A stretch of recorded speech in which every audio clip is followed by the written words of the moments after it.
Welcome. This is Abby, and Joy, inviting you all to our world a positive space where we can hopefully inspire, empower, and grow together with optimism. Hashtag truly Maka Proud. Welcome to our third episode entitled Why Being in a Small Group Lead You to a Real Friendship.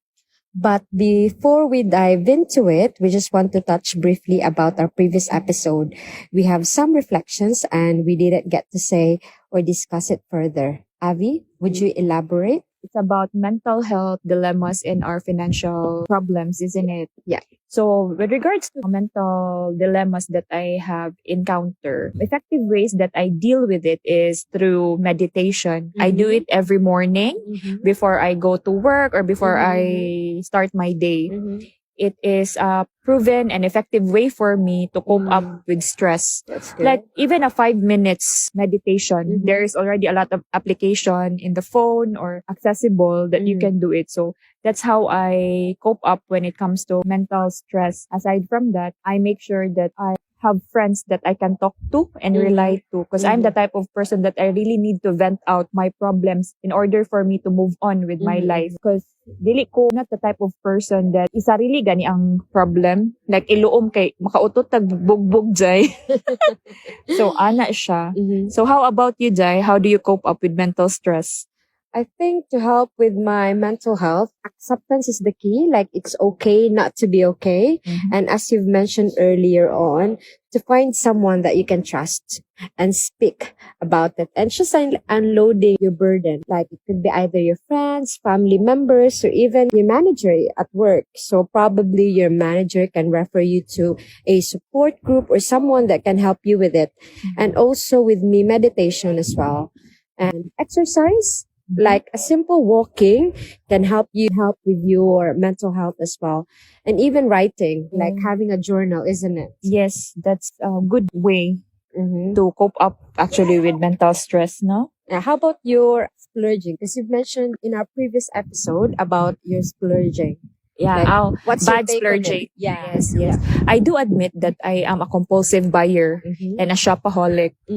But right now, because there are situations that arises, so I really learned this year. You know, I really learned about financial habits. If you want to have financial freedom, you need to change your financial habits. And I've learned to have it in a hard way, but now I can definitely say that I'm more of a saver than a spender. That's good. Yes, cause grabe maka-stress ang kwarta. Dili na ta mamoblema og kwarta. Kay dugay na ta na moblema og kwarta, no? Let's just take it to another level. Why not do the opposite one? Yeah. Save first and then spend what is left of your salary. Because it will be one way for you to do whatever you want. Lahi ra gyud ang life away from financial stress. Yeah, that's true. And knowing your goals and priorities as well. Like some people, you know, they, even just a small amount, they put it in like a box or container, save money, piggy bank. And then in a year's time, you'll be surprised you have a lot of money in that container. Correct. Yeah. Small habits, habits na nun. Kabisaya, gini. Small habits can lead to compounding results, kumbaga, one at a time. And spend on your necessities, like your basic needs.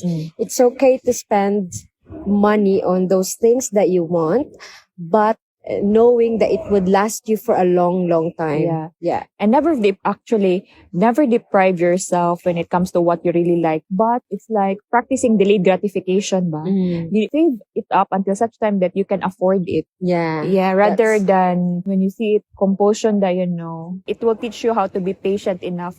And it's a bit better because you've really worked hard for it to buy it, isn't it? Yeah, it's a good mindset as well to control, you know, even though you like, there are a lot of things that you want, but just like mindset, like controlling, like, oh, I don't need this, I don't need this. There's something else that is better, like my money to spend on. Correct. Now, thank you, Ayuday. So for our Why sa pa yan, Jai? for this episode, we are going to talk about friendship. So what do you really mean about small group, Day? Unsa So, na siya? a small group is just a cluster of individuals that you associate with in terms of sharing interests, goals, or even some common problems and how you'll be able to support each other. Yes. How about you? Small group is actually not more than 10, probably. Yeah, Kung could ganahan be. mo og quantity, like not more than 10 that you can really entrust your life with. Kung baga, kung celebrity ko, sila ang magbulgar na ko. Kaya they know my secrets really well. Like those individuals that are dependable. Correct. Yeah. And reliable. It's okay nga daghan kag kaila. True. Because that's normal, isn't it? Nga daghan kag kaila, or a lot of people. But Lahi who ra do you jud. consider like your friends, like your trusted friends? Correct.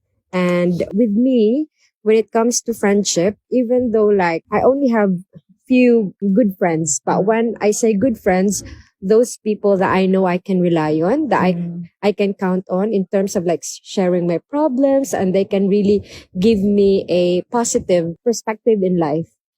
And even though I have friends that are not from here, even back home, but I know that even though we don't get to see them often, pero kung magkita kami sa Pilipinas, as if nothing happened, as if like it was just yesterday nga nahuman mi og eskwela. Yes. Tinuod jud na siya. Like literally, tinuod jud. As of me, I can say I have really good few friends that had been with me throughout all the years, from high school to college, even co-workers that I've had with. I have my fair share of on and off friends, but I am just so grateful because the one who really sticks with me are the one that are really, what you call this one, are dependable. Kana ganing, they know you skin deep. They know you well. No matter how many people will tell them that I am not like this, I am not like that, but they won't believe it because they really know who I am. So, ana ganing a friend, ana ganing a mga friendship, and it's really grateful. Like, even though you don't talk much, you don't chat all the time, I think that is really what you call few quality friends. You, no matter wala may catching up because you're in a different countries, walay text, walay messages, but they know you if you have a problem. They know you really well because I believe friends are the family we choose. That's true. Exactly. And yes, that's true. That's absolutely true. And in terms of having friendship, do you prefer to be in a smaller group or in a larger group? They have actually both, what you call this one, na sila pros and cons. But for me, that I've grown up na, like adulting jud ba, as I grow older, I rather chose few friends than larger group because I know that even though they are just 4 or 5, but no matter what, they will help me throughout the years. They will give me constructive criticism that I really need. They will give me advices that I know are genuine. And they will really protect me from whatever. Kana ganing ina nga friends day.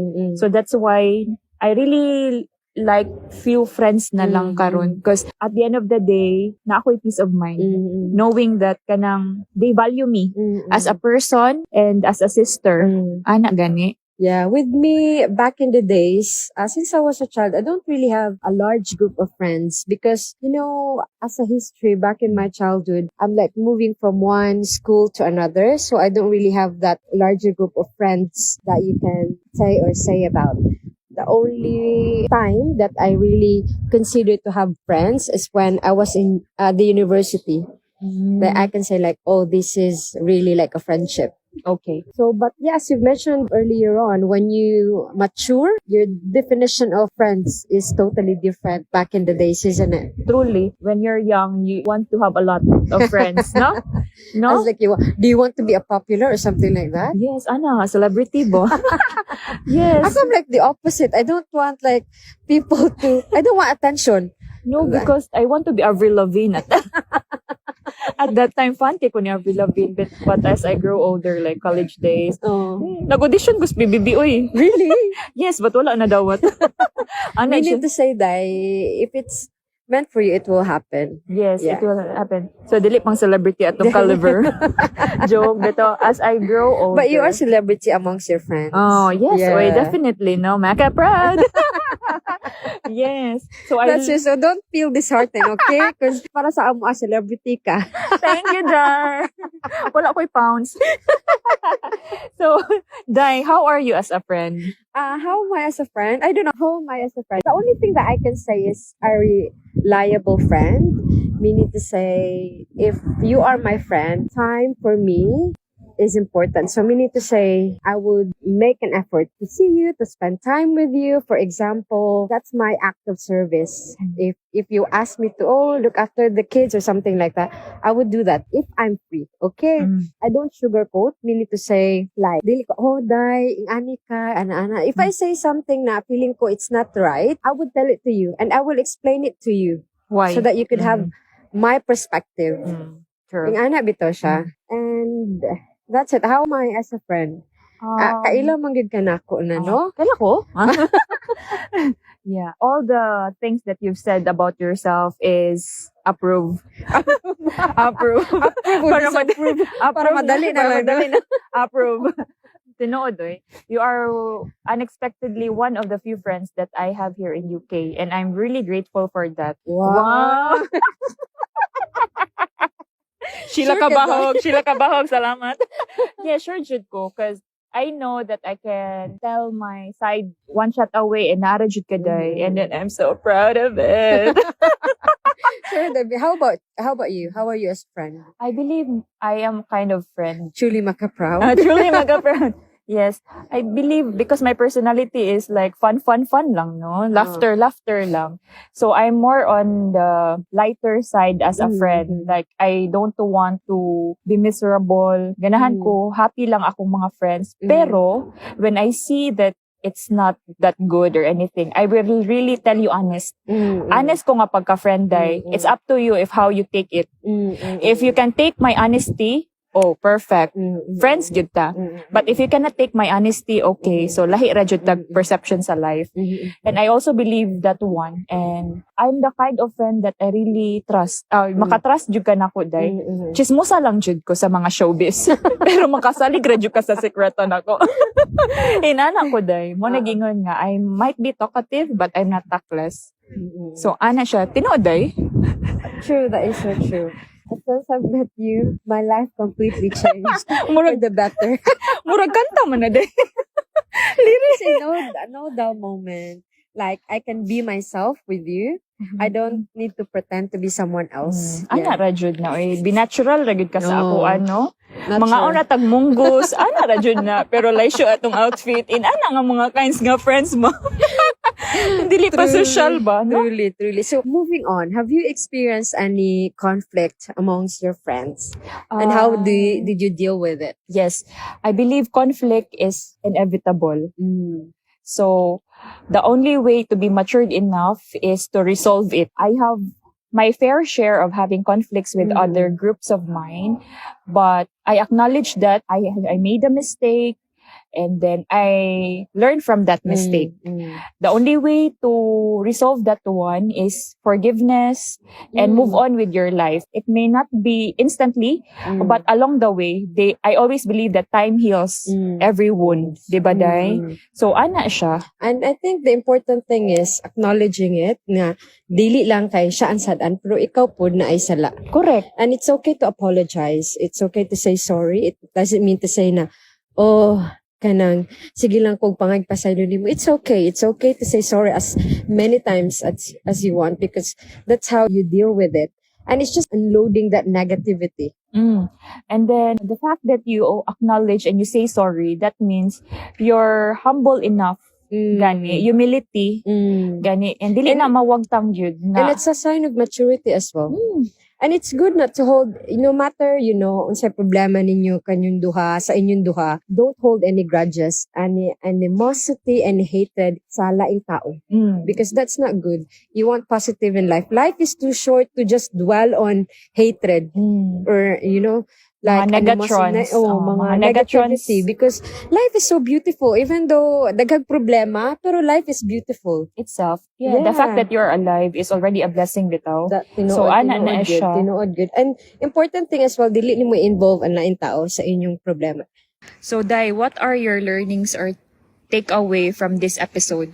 So my takeaway in this episode is the importance of quality over quantity. It's okay to have few friends, but those friends are like reliable, as we've mentioned, dependable, and really masaligan gid nimo ba, and can uplift you up, especially if you're like feeling down or daghang kag mga problema, 'di ba? And also someone that doesn't sugarcoat or brutally honest if you are at fault. Yes, How about you?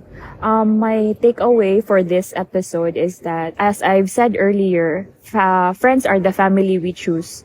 So, few friends are better because you can share your problems with them and you know that they are genuinely caring.